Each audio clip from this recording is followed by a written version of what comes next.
Now entering the game from Philly Pressbox Radio, Bill Furman and Chet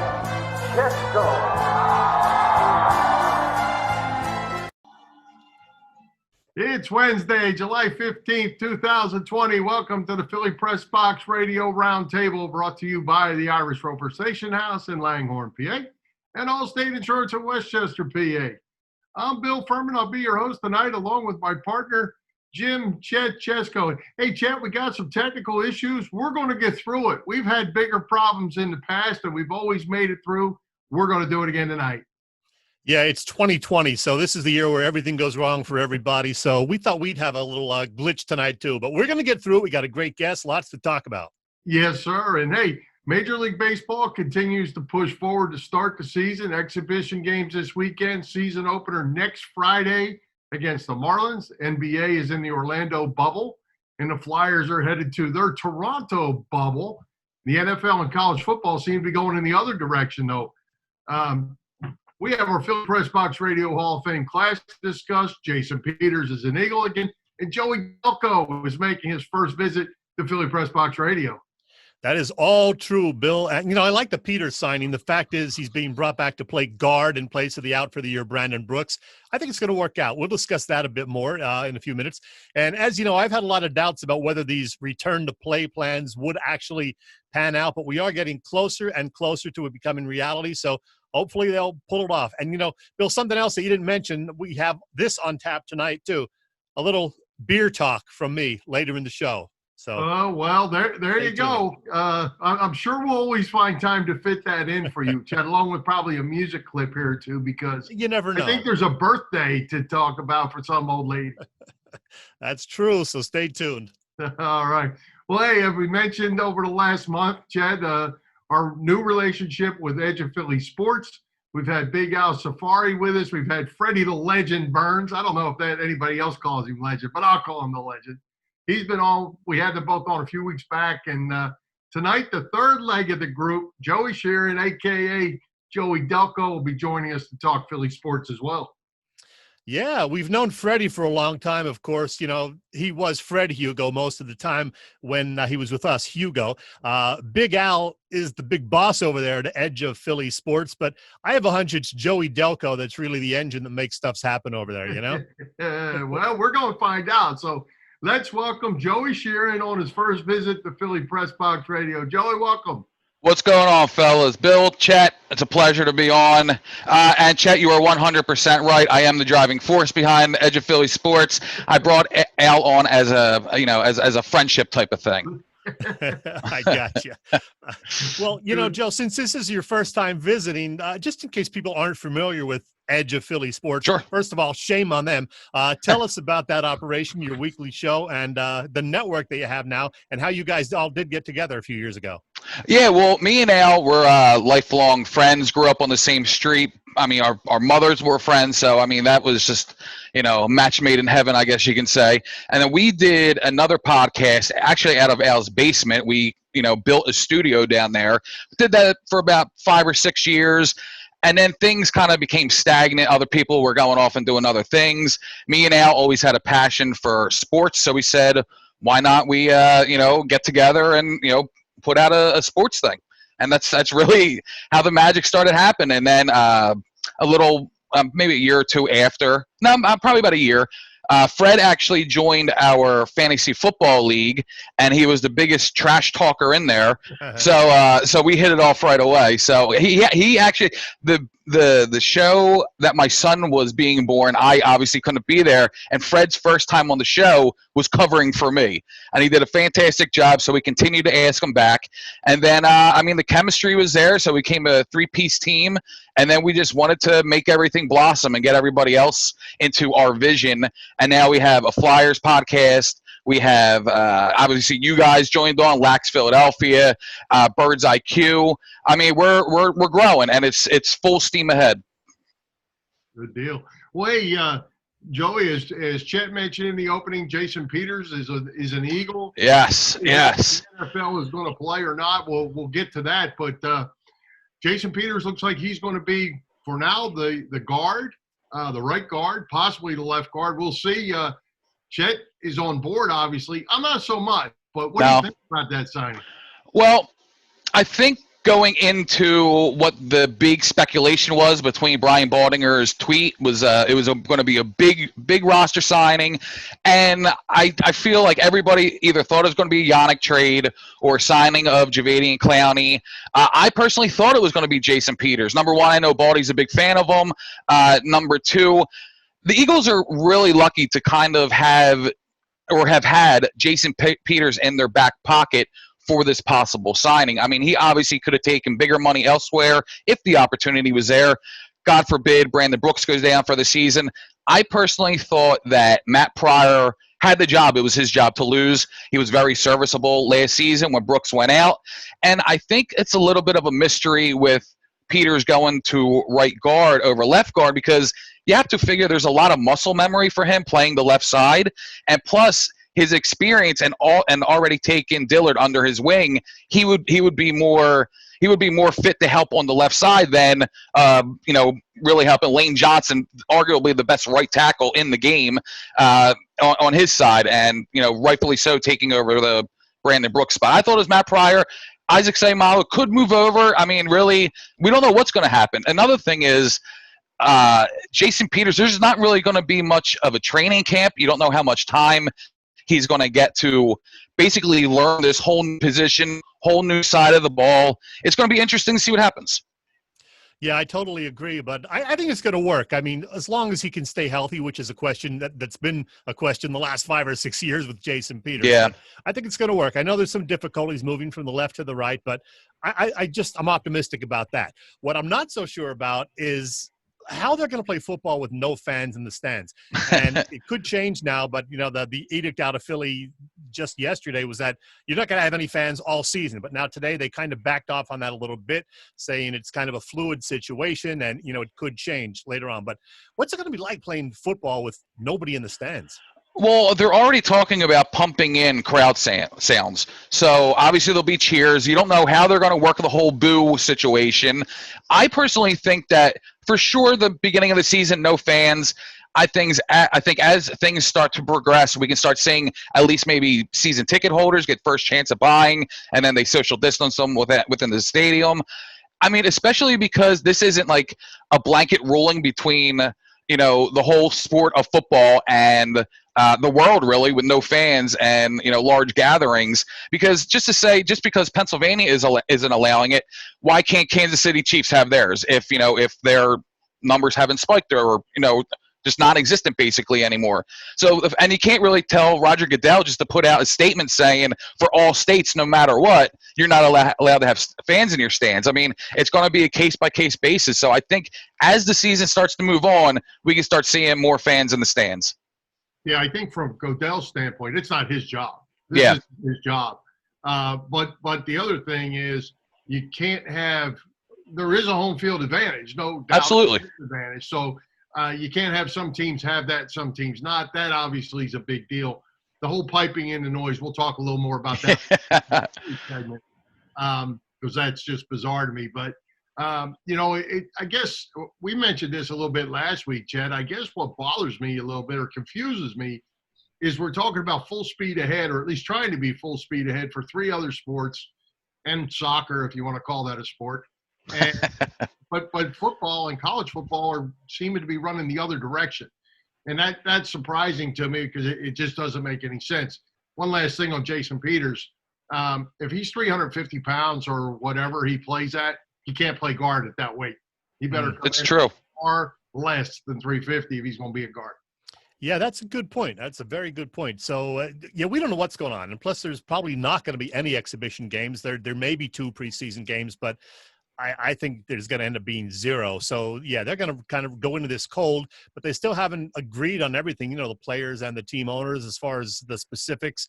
So it's still a mystery, but at least we're getting closer to baseball, basketball, and hockey. So we're going to have something in a week or 2. Yeah, one comment that I do know about the NFL bubble, if you will call it that. Each team will basically have their own bubble. The entire organization, basically, anybody that has anything to do with camp is going to go through daily tests. So let's call it 125 people. I don't know what the right number would be. Players, trainer, staff, coaches, videos, everybody. Every day, they all have to be tested. It's going to be a massive undertaking for the league, and those tests have to be sent off. They're not like any quick deal you pee in a cup at your job type thing. These are real tests that have to be sent off. It's there's a lot of rough waters ahead for the NFL. I can't disagree. Shall we switch talk a little baseball, Bill? Let's talk some baseball. All right. So, Joey, here's the deal. Barring a last-minute snafu, which frankly wouldn't shock me, we are going to have some Major League Baseball next week. They're playing some, in-house games right now. I found it on YouTube. I'm watching it right now on my phone. There you go. They're going to have a couple exhibition games, I believe, next week. And then it starts for real in the Phillies case next Friday. So are you excited about that? Or given everything that's happened, are you kind of just lukewarm on the whole prospect of baseball this year? The fact that we're 9 days away, I mean, I couldn't be more happy because I've missed baseball so much. And just the way things were going, there was a possible strike that we were saying between negotiations with money and greed and whatever you may want to call it. Just the fact that we finally got, a schedule.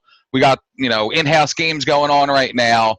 It's going to be interesting to see what happens because the Phillies, they tend to sometimes, they tend to start off hot. They pop with the bat.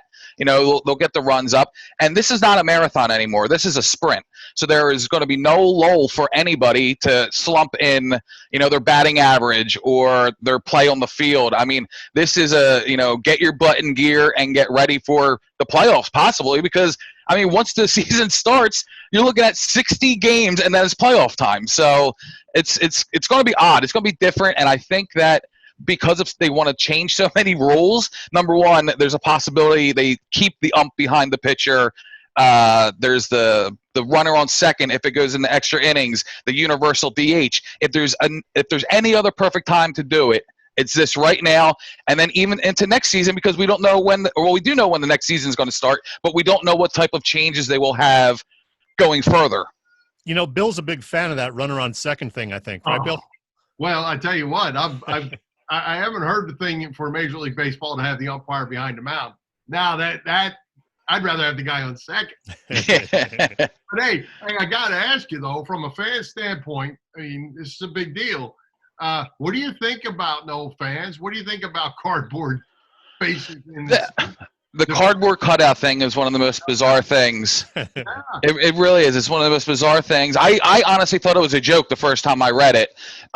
Again, with the pumping of the crowd noise. You see, the first time I heard about this was Fox was saying that they were going to do it for all football games. I personally just thought it was going to be the channel airing it. I didn't know it was going to be pumped in through the stadium as if, it was a live audience. Right. So, I don't know. I honestly don't know how to feel about it because I think you can't really have the players mic'd up because there would definitely have to be a delay. And then how many dumps do you actually get until you're caught up? So, they have to do something just to protect themselves, really. Yeah, good point. Well, I heard them a segment on the radio today where I guess Milwaukee was playing somebody. Maybe it was inter squad. I don't know. But anyway, they piped in the booing of Christian Yelich. And it just sounded goofy, Yeah.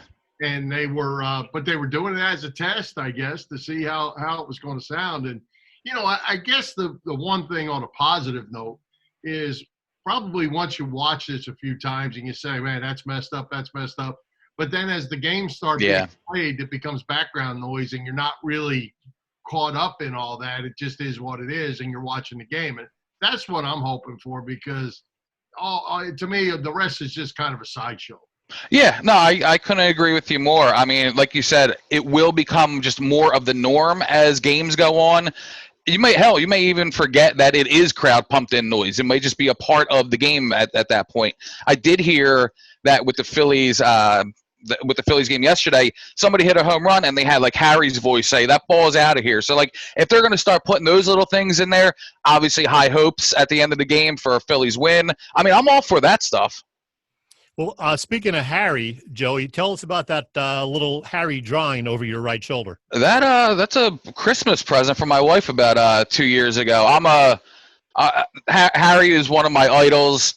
I still remember the day that he passed, exactly where I was. It's just one of those things that live with you. I actually went to his public funeral down at the ballpark. I got his book. I mean, the guy he's a treasure, one of the best to ever do it in the business, and I love him to this day.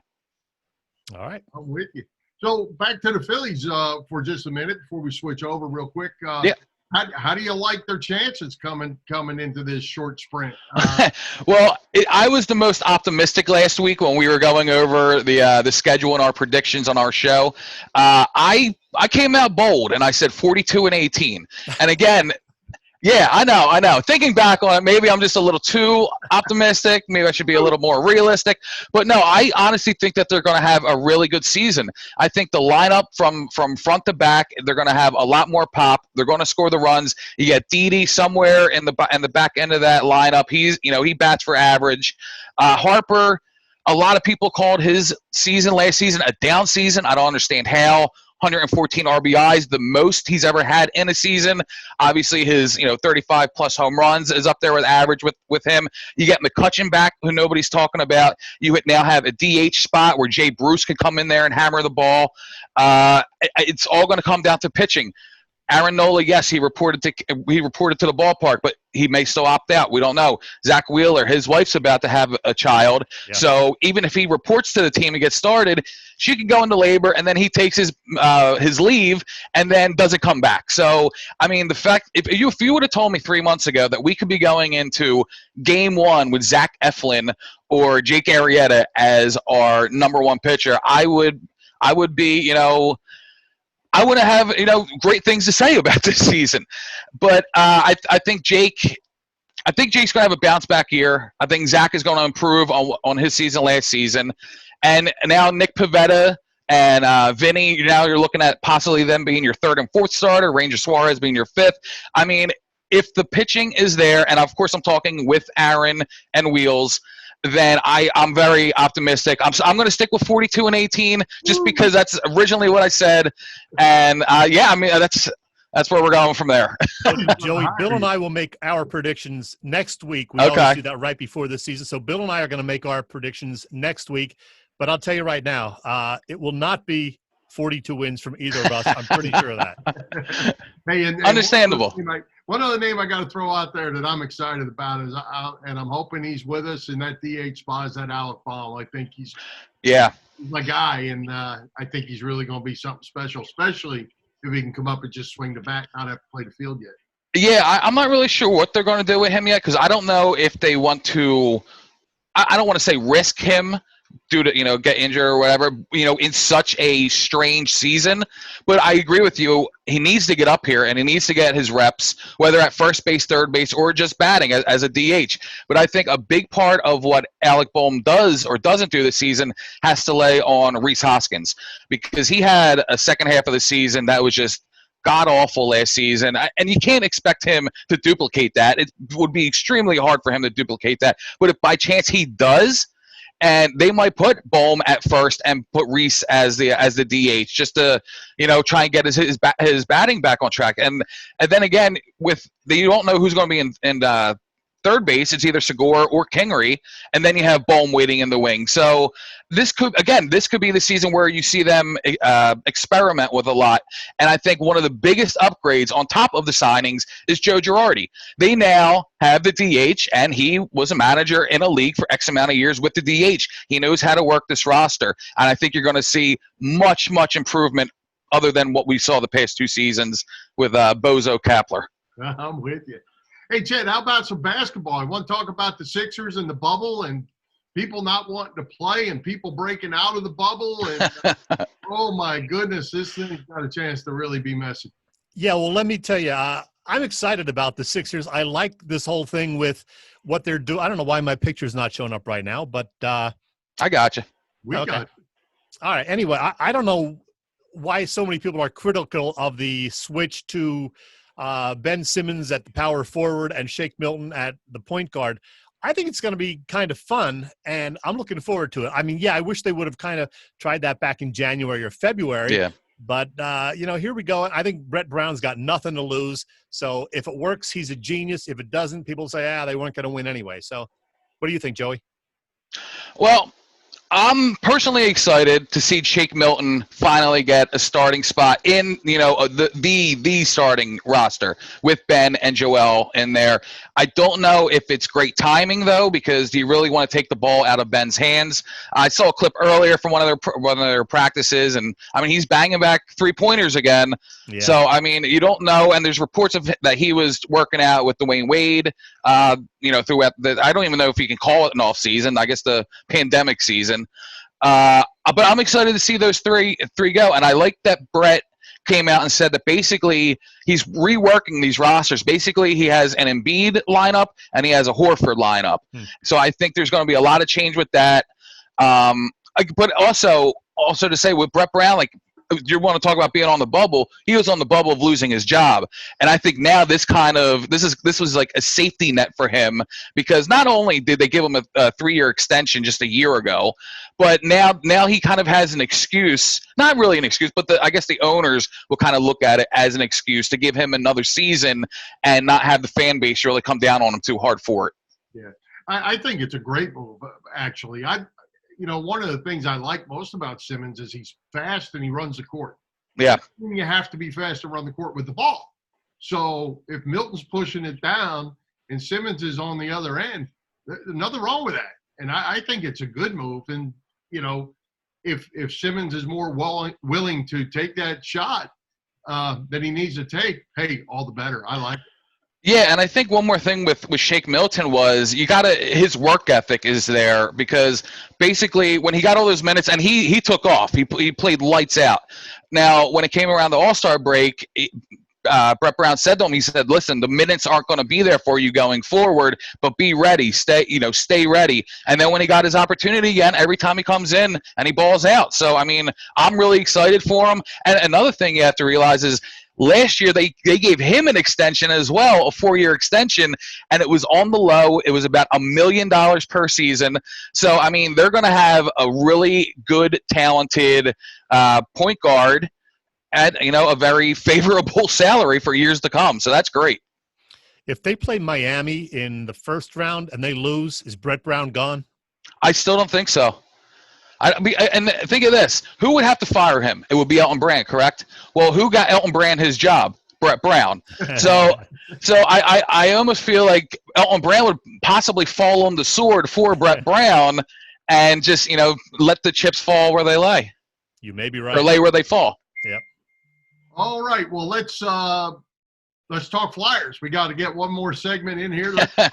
Let's talk Flyers. They're getting ready to head off to Toronto. Obviously, they're not going to come back as hot as when they left. Yeah. But I think I'm excited about their chances, because I think Alain Vigneault is outstanding, and I think he'll have this team ready to go quickly. And I'm probably as excited about hockey as I am about anything right now. Yeah, I'm a big fan of Vigneault. I thought the signing of him was great. He has a defensive mind, so that's where they really struggled in past seasons. And then with Fletch, I mean, he came in and he started making moves right away. Kevin Hayes, I mean, everyone was complaining about him, like the overpayment. Well, if you have that much confidence in him and you have to overpay him just a little bit, in fact, they had to trade for him just for the rights to try and sign him. So they did what they had to do to get him on the roster, and now he just won the Gene Hart Award. I mean, this guy is playing fantastic. The fan base is starting to, if they haven't already, fallen in love with him. I think I do kind of like the hub cities, because I feel like they're going to go and they're only going to, they're really going to concentrate on hockey, where all the other distractions will be out of it. I worry about rust, because it's been so long. I mean, getting on the ice compared to a field or a court is a little bit different. They may not have their legs under them. I mean, I'm sure, they've been hitting the links. This is usually when they're hitting the links. So, I mean, who knows if everybody's mindset is going to be there. But I think that, like you said, I think they're going to get in. They're going to start fast, and they just got to stay hot. I don't really know with the round robin whether it's best to stay fourth or stay first, or really what that is going to entail. But I have much confidence in them. I'm very excited for it, and I think it's August 2nd is the first game of the round robin. Don't quote me on that. Right. I believe it is. I mean, really, just August 2nd. Get here fast, please. Right. I like Alain Vigneault a lot, and he is now one of the 3 finalists for the Jack Adams Award, Coach of the Year, well-deserved, and I think he's going to have these guys ready. So, yeah, I'm excited about watching these guys play. And, Bill, let me ask you, do you think we're going to see any of Brian Elliott, or are they just going to ride Carter Hart all through the playoffs? Well, you know how I feel about it. I'd be using Carter Hart. He's the one that gives them the chance to win. I would be using him if he goes cold. You have Elliott there. But it's too late to do the 2-man rotation now. I think you dive in with your best chance to win, and to me, that's Carter Hart. Mm-hmm. Yeah, absolutely. Well, hey, Joey, what we do, because we're running out of time with you. No problem. What we like to try to do every time we have a first-time guest, Chet likes to play what he calls Fast Five, where he asks 5 kind of simple questions. You give 5 simple answers. You up for that? Absolutely. All right. Have at it, Chet. All right, here we go, Joe. Number 1, the Eagles, of course, won the Super Bowl 2.5 years ago. Which of Philly's 4 major pro teams will win a title next? I'm going Phillies. Okay, interesting. You have more faith in that pitching staff than I do, I got to tell you. All right, you didn't see much of Julius Erving or Mike Schmidt's career, none of the Broad Street Bullies or Brian Propp, not a whole lot of Reggie White as an Eagle. Who are your 3 or 4 favorite Philly athletes of the past 30 years, Joey? Chase Utley, Brian Dawkins, and Allen Iverson. Didn't even have to think about that, man. You know who you like. All right, number 3. Which head coach or, if baseball, manager of the last 3 decades did you dislike the most? Ooh. A lot of candidates. Oh, well, I kind of want to say Chip Kelly, but that first season he was here with everything new, everything exciting and new he was bringing in, you kind of had to love it, but then the next 2 seasons was garbage. But I'm still going with Gabe Kapler. That guy stunk. Johnny Davis for me, the Sixers coach. Okay. All right, number 4. If I say name a great sports movie, what are the first 2 or 3 that come to mind? Oh, Major League. I got to go Invincible. Ooh. And I will go Remember the Titans. Okay, not bad. Number 5. I saw you were on Tim's Metal Show last month. Is metal your music genre of choice? I'm a very complex, diverse person. I listen to everything. Do I have a love for hard rock and metal music? Yeah, absolutely. But then again, I grew up listening to Billy Joel and James Taylor, and just the classic rock side of things. So I mean, I'm all over the place, to be honest with you. Yeah, same with me. And I got a bonus question because later on I'm talking about beer. I scoured your Facebook page and I saw, among other things, pictures of beer, bourbon, and hard seltzer. So. What's your drink of choice? No secret. Ooh, well, I just got back from the shore for 3 days, and I drank all above of what you just named. So, what is my drink of choice? You know what? I do have a favorite beer right now, and it's 21st Amendment Hell or High Watermelon. Hell or High Watermelon. Yep. It's so good. It's so good. So right now, that's my favorite beer. All right. I tried it. It didn't quite make my, top 10 or 15, but I liked it. It was nice. It was smooth. Didn't make the favorites, but I like it. Good choice. Okay. I don't know what to make of you guys. Watermelon, blueberry. I know blueberry's going to come up. Oh, just wait. Yes. Come on, guys. Well, I mean, I guess my go-to would be Bud Light. Okay. So. Banana bread beer, Joey. I'm wow. telling you. Try it. My goodness. Well, hey, Joey, we are out of time. We certainly appreciate you joining us. Good stuff. We looking forward to working with the Edge of Philly guys, and we're excited about it. Cool, man. Thank you very much. And again, thank you very much for having me on your great program. Awesome. Right, appreciate you. All right. Hey, Chet, let's take a quick break. Thank our sponsor, Allstate Insurance in Westchester, PA. If you're looking for insurance in this tri-state area, Chet, we have that spot for you, and that is Allstate Insurance in Westchester. Yes, It is. You got that right, Bill. One of the best benefits of having an Allstate insurance policy is getting a local agent like Dave Lavoie, who is dedicated to you. Building that personal relationship means you can work with someone who knows you and understands your family's needs, someone you can call when you have questions or need help. Dave is dedicated to protecting what is most important to you and your family. Call Dave today at Allstate in Westchester, Pennsylvania, 610-430-0700. Again, 610-430-0700. And, you know, Bill, it was 30 years ago this week. In fact, it was July 13th, 1990 to be exact, that I saw one of my favorites in concert for a fourth and final time, the great David Bowie. Oh, we can be heroes just for one day. I was a big Bowie fan, saw him 4 times, as I said, loved him, and that was kind of a greatest hits tour, a fitting way to see him for that final time. I actually, I like Bowie too. Never saw him in person, but I did enjoy his music. He was pretty good back in our day. You know, meanwhile, Bill, July 13th was also the 35th anniversary of Live Aid at Philly's JFK and London's Wembley Stadium. Our guest Joey was just a toddler at that point. You weren't there, were you? I was not. I did not live here at that time. Ah, okay. Yeah, I didn't make it either. And a lot of people say, how the heck weren't you there? Big music fan. I don't know the answer other than I'll tell you this. I got married, my first wife, 6 weeks before that. So I'm guessing that when tickets went on sale, I was like busy doing the whole getting ready for this marriage thing, which lasted 2.5 years. So I was going to say, maybe that's why she was an ex-wife. She didn't want you to go. Yeah, maybe. I don't even remember that. That whole period's a blur now. Yeah. Well, hey, you talked about some beer. What's going on over at the Irish Rover Station House? How are they holding up with all this stuff? And I guess some new rules came out today that aren't going to be helpful for those folks. And, man, it's sad. Yeah, the new rules, I think they're going to limit it now to 25% capacity for indoor seating at restaurants like this. No alcohol to go unless you were eating there at the same time. It's kind of weird, but yeah, they're still chugging along. The tables are spaced further apart. Like I said, they're going to limit the number of people inside right now. But they are open every day, Monday through Wednesday, 3 to 9 p.m., Thursday through Saturday, 1 to midnight, and then Sunday, 1 to 9. It's the Irish Rover. They're on Bellevue Avenue in Langhorne, and they're on Facebook and on the web at IrishRoverStationHouse.com. And, Bill, this is weird. We're doing like 2 commercials back to back, then we're just going to talk. But we do have to get another music clip in here. And you were absolutely right. Another rock and roll Hall of Famer celebrating a birthday today. We say happy 74th to the great Linda Ronstadt. Oh, it's so easy to fall in love. It's so easy to fall in love. You a Linda fan? Oh, yeah.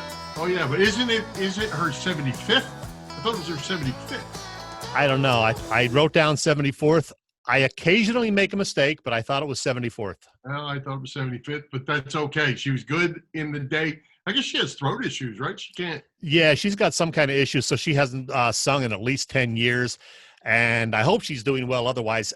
From what I understand, there was a great documentary out about her last year. Ray Didinger raved about it. He said it's one of his favorite music documentaries ever. So I'm going to have to check that out. A Linda Ronstadt documentary.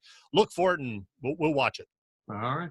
Well, hey, Chet, we rolled out our Philly Pressbox Radio Hall of Fame preview about 10 days ago with the voting to close yesterday, and unfortunately, our ballot got hacked. Not sure how that happened, but we had one person fill out the same ballot about 120 times, minute after minute after minute, and they did not log back in to the page each time. So anyway, we're going to revert back to where we were last Wednesday. So some people's votes probably didn't get counted, but we had that count for last Wednesday. And actually, the loaded ballots didn't really change the outcome too much because somebody else loaded some in there too. So we're not sure how that happened. It was a new polling system on the website that this year from what we've used in the past. But anyway, so we've got our 3 fan picks. You and I have one, and let's go ahead and get it done, and we'll make it from there. Damn Putin. Did I just say that? Yeah, it is unfortunate, but yeah, we did see how the voting was trending ahead of the hack. So I think that is the proper way to handle a bill. And either way, a certain Eagles quarterback who wore number 5 again failed to garner much support, either before the hack or from the hackers. Nobody loves Donovan. Unbelievable. So let's hit it. We'll run through these. We'll get down to the final 3, and then you and I have to make a decision and put our guys in there. So let's go from the bottom to the top. Okay, so number 16, and then we had 3 tied. It would be like 13, 14, and 15. That was Darren Dalton was dead last. The next group was Chet Walker, Ron Hextall, and Jimmy Rollins. And then followed by your guy, Seth Joyner and Donovan McNabb, which gets us to the top 10. No love for Joyner, no love for McNabb. Yeah. All right. There were 2 guys tied for 9th. So in other words, 9th and 10th. That would be Mo Cheeks and Gary Maddox. And then former Eagles Hall of Famer Bob Boomer Brown coming in at number 8. Yeah, Boomer got a little more support this year. Number 7, Chase Utley. Number 6, Randall Cunningham. Number 5, Ryan Howard. And number 4, Mike Quick. All right, now we get down to the nitty-gritty. Number 3, and therefore an automatic induction by fan vote into our Philly Pressbox Radio Hall of Fame. It's the hard-nosed Flyers forward who's currently the coach of the Carolina Hurricanes, Rod Brind'Amour. Congratulations. Rod Brind'Amour is in. That gets to number 2, who is also an automatic vote by the fans, and that would be that Tugger. The Tug McGraw makes it into our Philly Pressbox Hall of Fame. Don't know that you can argue with that one, Chet. Probably not, but here's one you could argue with. Number 1, and automatically in, he's, I guess, the head Broad Street bully himself from those back-to-back Stanley Cup Flyers. Dave the Hammer Schultz won the popular vote. Go figure. Yeah, well, Chet, I'll say it. Schultz, McGraw, Brind'Amour are in. Did the fans get it right? I'm nothing if not honest, Bill, and honestly, no, they did not. Rod Brind'Amour, definitely worthy, but in my humble opinion, there are far better and far more deserving Philly athletes who should have gone in ahead of Schultz, certainly, and maybe even ahead of the late, great Tugger. So that's just the way I feel. Tugger was borderline for me. Schultz, and I hope he's not listening because I don't want him to hurt me, Schultz is not Hall of Fame worthy. Well, and you and I will disagree on that because I feel like, although obviously not the greatest of hockey players, he was the guy that made a lot of things happen for those teams. Without him in the Broad Street Bullies, they don't do what they did. I think he was an integral part of making that happen. And, is he the greatest player? Certainly not. Is he maybe the best teammate? Maybe so. Yeah, he was a great teammate and certainly an important part of what they did. He had that 20-goal season, too, and all those penalty minutes. He was great to watch, a lot of fun. People loved the fights back in those days. But for me, that's not enough to be a Hall of Famer, even in Philadelphia alone. Okay. Well, now you have one. I have one. You're up. One of the 13. Yeah, I'm pretty sure we did not pick the same guy. So we didn't confer on this beforehand. If we did pick the same guy, I'd be shocked. Bill, as you might have guessed, I gave Seth Joyner consideration because he absolutely deserves to be in. I thought about the 2 quarterbacks on our list, Randall and, yes, Donovan. So many great years and highlight film plays from both of those guys. And I thought about putting the first of the 2008 Phillies championship team guys, into our hall, whether it be Howard or Utley or J-Roll. They're going to get in eventually. I considered all of those guys, and to a lesser extent, Mo Cheeks and Mike Quick. But ultimately, I went back to the first guy I mentioned who happened to be a first-time candidate for our little hall. I'm not sure why it took so long for this guy to get on our ballot. Let's call it an oversight on both of our parts. But yes, it is Seth Joyner, Bill. I know he didn't score well in the fan battling, but check out what this 8th-round draft choice did during his 8 terrific seasons as an Eagles linebacker. 37 sacks, 17 interceptions.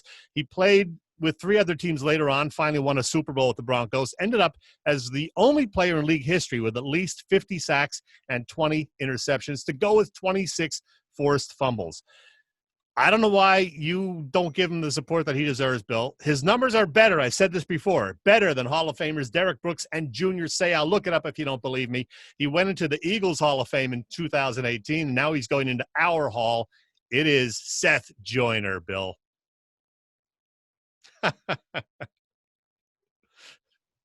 Okay, so we're down to one. And I don't actually have my write-up because I don't know where it is. But I knew who I was going to pick. I was surprised that you didn't pick him. And I thought he was going to get in on the fan vote. And this might surprise you, but I'm going with the number 4 guy in the fan vote, and that's Mike Quick. The numbers speak for themselves. He's got a handful of 1,000-yard seasons. Still holds a ton of Eagles receiving records to this day. He actually, when he started out on the ballot just a year or two ago, he didn't get a whole lot of love either. More than your boy Five and Joyner did. But I'm going with Mike Quick as my guy, Chet. All right. I can't argue with Mike Quick. That's a good selection. And I think Seth Joyner is a very good selection, too. Maybe you don't, but I do. Yeah. I'll tell you who I really gave serious consideration to, and this was kind of odd, I think. Mo Cheeks. No, it wasn't Mo Cheeks, Okay. but it was Ryan Howard. Yeah, I did, too. And the fan voting, Ryan Howard actually had more votes. Chase Jimmy Rollins being the third of the 3, which is a little bit surprising to me. But, Ryan Howard did in a 5-year period what no Philly, including Mike Schmidt, has ever done. And I gave Howard long and hard consideration for this pick. Well, let me tell you, I did too. As I said, I was thinking, one of these guys should be going in very soon. And if I was going to pick one of them, it was going to be Ryan Howard, just because of those 5 amazing years. I think Jimmy Rollins has a more legitimate chance at the Baseball Hall of Fame. It's still kind of a long shot, but I think he's got the best shot of the 3 key guys to get into the Baseball Hall in Cooperstown. But I was going to go with Ryan Howard if I did pick one of those Phillies, just because he was just so great to watch. The power, those years that I mentioned, he was just amazing. The 58 home run year. Ryan Howard would have been my Phillies selection if I were to go that way. Yeah, bummer. The injury's a bummer for Howard. And a lot of Philadelphia fans kind of, turned on him a little bit because he wasn't a quarter of himself there the last couple of years. But what are you going to do? Injury's an injury. And but what he did when he was healthy was something special.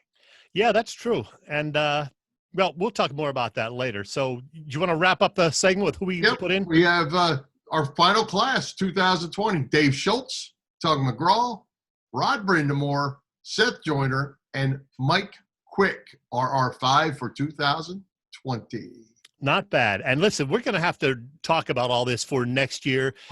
I think maybe we should drop a guy or 2 from the ballot. Here's some other guys to consider. I think all these guys should be on the ballot, if not next year, soon. See what you think. David Akers, Eric Allen for sure, Jerome Brown, Trent Cole, Pete Retzlaff, Troy Vincent, Brian Westbrook for sure, Doug Collins, John LeClaire, Bobby Abreu, Kurt Schilling, Bernard Hopkins, and maybe even Scott Rowland.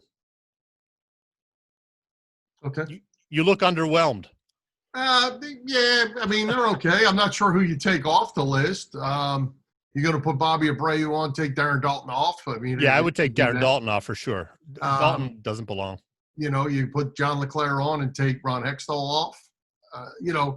I think it's kind of hard to take guys off, but obviously you can't have 30 people on it either. So, yeah, I mean, we'll talk about it, figure out the best way to go. But they're all good names you put on there. I'm not sure many of them are Hall of Fame worthy, though. But. Okay, so here's an idea. Expand it to 20 next year, but only let the fans vote in 2, and then you get 1 and I get 1.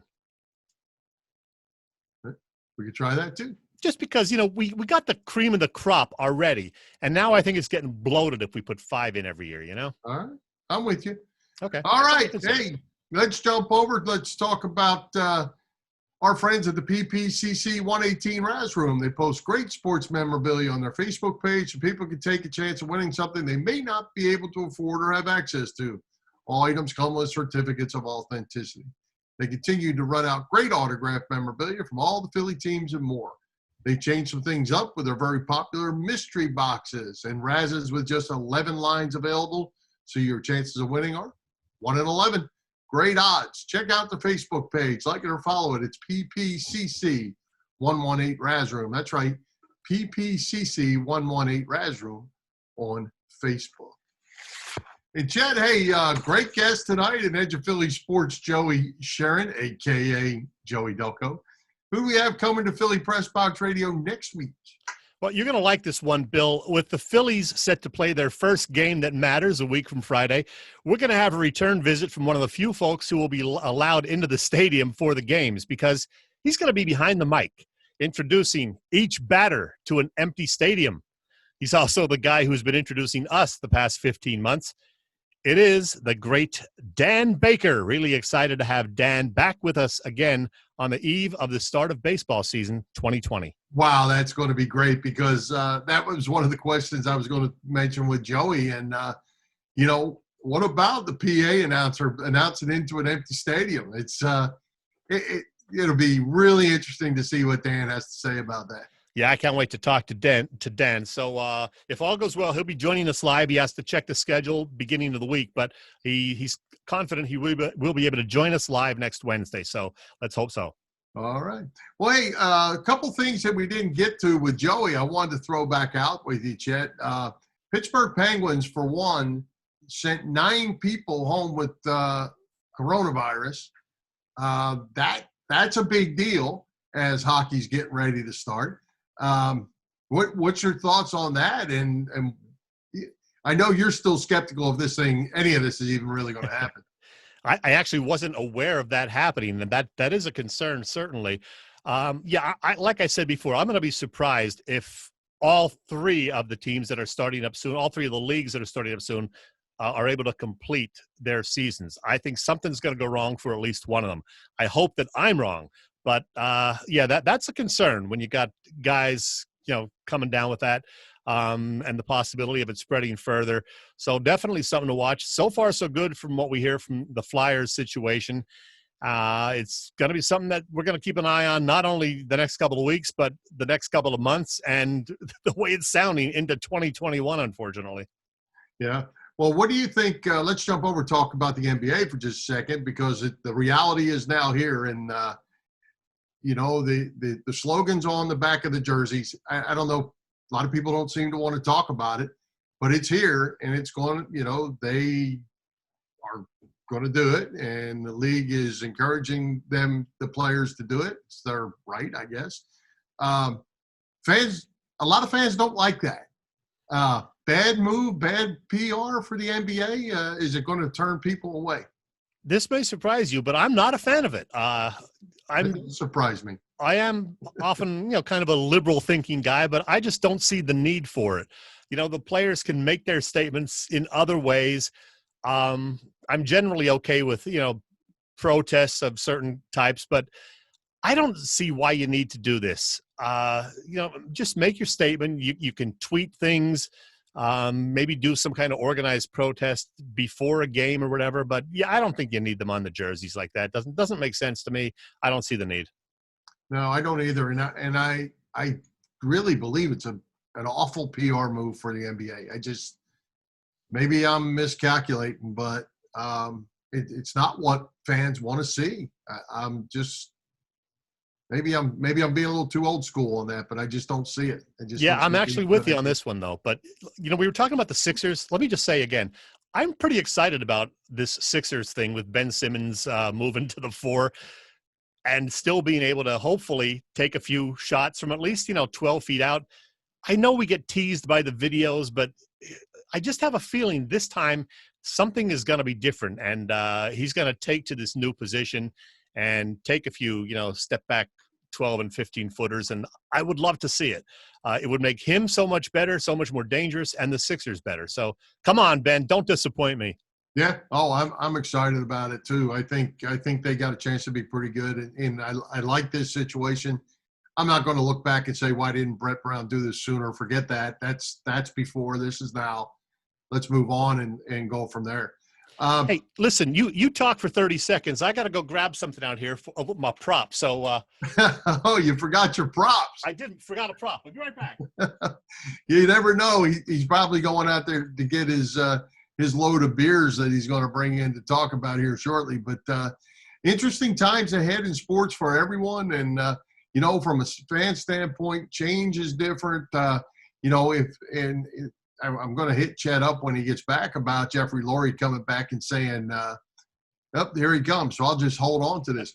Hey, Chet, one thing I did want to mention to you, and you kind of talked about this very quickly with that, things changed a little bit with the NFL today and in the state of Pennsylvania. And I guess Jeffrey Lurie, I didn't read the actual statement, but I saw a comment that Jeffrey Lurie said, no fans, no taxes, back to the city. So there's leverage going on. This is going to be really interesting.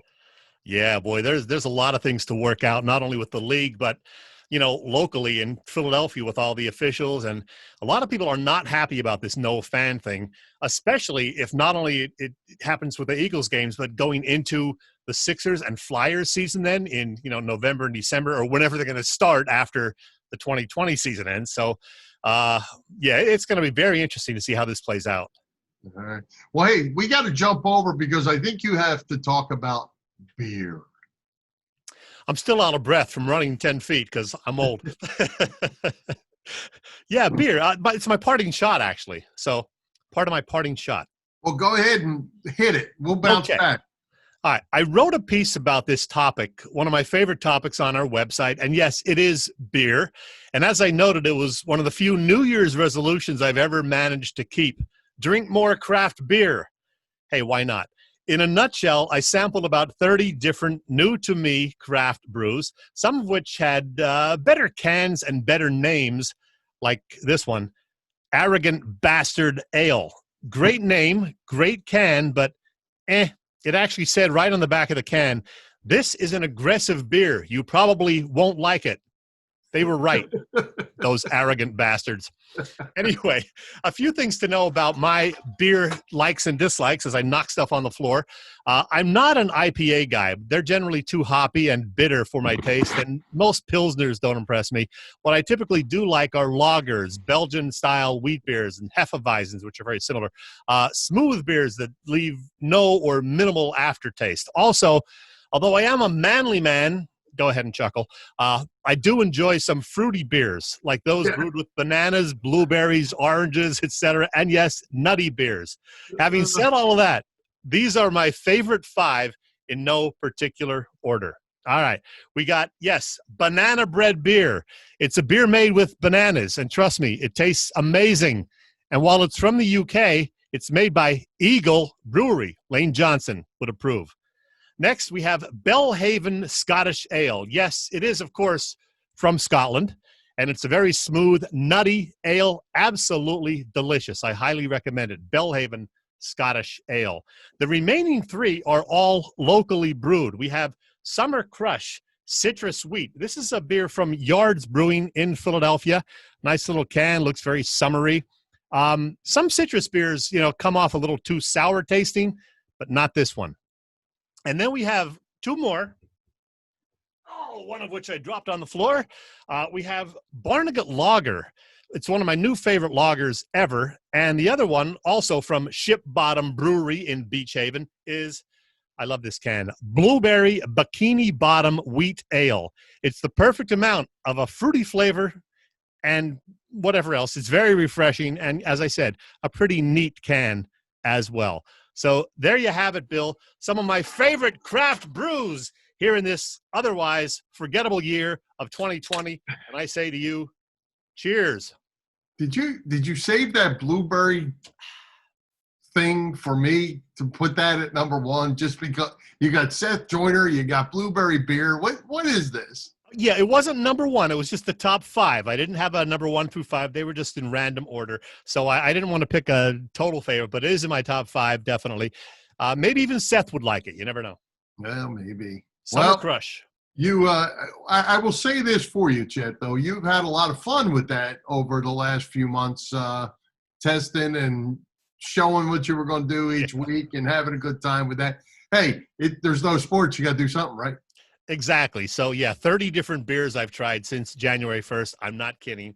And I actually liked about probably 25 of them.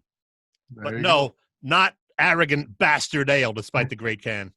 You only had one of them, huh? Yeah, just one. It's nice you can get some single cans of beers in a lot of cases. And so that's when I try some of these ones that I know I'm probably not going to like, but it's a neat looking can to hang on to. So. All right. And hey, we do want to let our listeners know, and our viewers know, we did have some technical difficulties tonight. Our producer's office, our production office, is without electricity due to a lightning storm. Been out all afternoon, so we had to scramble around, figure out the best we could. So the bells and whistles aren't necessarily here tonight, but hopefully we had some good topics to talk about. Joey Sheeran was great to have with us. So we made the best we could, and we're going to figure out how to put this all back together, right, Chet? Yeah, we are. And I don't know why we're even saying it now, because the people when they're watching it, it will have happened already. But yeah, we're going to get it done. Well, they won't see the bells and whistles, right? Or will they? Right. No, they will not see the bells and whistles. I'm not that talented. Unless Well, Billy can add them later. Billy But it's back gonna be in good. the mix, and Billy can fix it, I hope. Hey, Joey All was right. great, though. We enjoyed having Joey on. Good guy. Absolutely. All right, let's wrap this thing up, Chet, unless you have anything else. Let's see. 7:57. No, I'm hungry. Let's wrap it up. That's what I'm thinking. Probably thirsty, too, now. Let's thank tonight's special guest, Joey Sheeran, our producer behind the scenes, Billy Furman. He's still going to fix this thing up for us. Our sponsors, the Irish Rover Station House, Bob Sullivan's LikeYourAge.com, PPCC 118 Raz Room, and Dave LeBoy of Allstate Insurance in Westchester for their continued support of the show. For Jim Chet Chesko, this is Bill Furman. We hope you enjoyed the show, and we'll join Philly Pressbox Radio next Wednesday, July 22nd at 7 p.m. You can see us live on Facebook or listen to our website, phillypressboxradio.com, or on blogtalkradio.com/Philly Pressbox Radio on Google Podcasts, as well as Apple Podcasts and others. High hopes, Philadelphia sports fans, and stay safe. We have high hopes.